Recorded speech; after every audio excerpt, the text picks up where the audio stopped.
BJP ने अंबेडकर जयंती को लेकर पूरे सूबे में अभियान की शुरुआत की है। प्रदेश स्तर की कार्यशाला का आयोजन किया गया है और अंबेडकर के विचारों को लेकर पार्टी जन जन तक जाएगी और दलित समाज को पार्टी से जोड़ने की कवायद करेगी।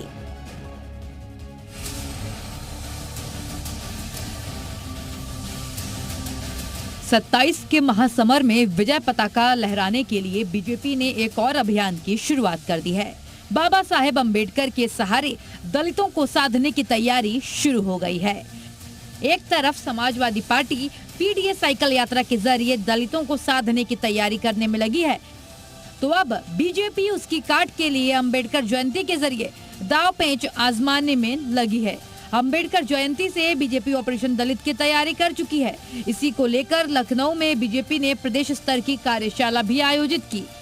बाबा साहेब भीमराव अंबेडकर सम्मान अभियान का शुभारंभ किया गया। कार्यशाला में सीएम योगी आदित्यनाथ के अलावा deputy CM Brajesh Pathak, BJP प्रदेश अध्यक्ष भूपेंद्र चौधरी और पार्टी के पिछड़ा प्रकोष्ठ के पदाधिकारी मौजूद रहे। 5 स्थानों को पंच तीर्थ के रूप में विकसित करने का काम अगर किसी ने किया है तो भारतीय जनता पार्टी ने किया है। बाबा साहब भीमराव के सपने को साकार करने का काम किसी ने किया तो प्रधानमंत्री मोदी जी ने किया। दलित समाज को साधने के लिए बीजेपी ने नई प्लानिंग तैयार की है।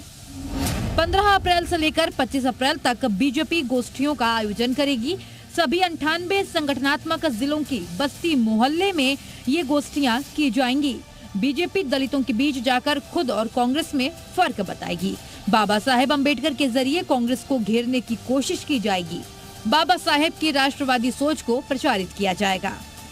बीजेपी इस प्रयोग के जरिए दलित वोट बैंक साधने में लगी है, तो वहीं विपक्षी पार्टियां बीजेपी की कवायद को सिर्फ दिखावा बताने में लगी हैं। अखिलेश यादव ने कहा है कि उनकी पार्टी बाबा साहेब के आदर्शों पर चलने वाली है। बाबा साहब अंबेडकर जी की प्रतिमा लगा करके ये संकल्प लिया है कि जो रास्ता बाबा साहब भीमराव अंबेडकर जी ने दिखाया था उस रास्ते पे चल करके इस देश को और मजबूत बनाने का काम करेंगे। 14 अप्रैल को बाबा साहेब अंबेडकर की जयंती है। सभी राजनीतिक दल अंबेडकर के नाम पर खुद को दलितों के साथ होने और उनका हिमायती होने का दावा कर रहे हैं। अब देखना होगा कि 27 के महारण में दलित समाज का वोट किस पार्टी के पाले में जाता है। ब्यूरो रिपोर्ट, जी मीडिया।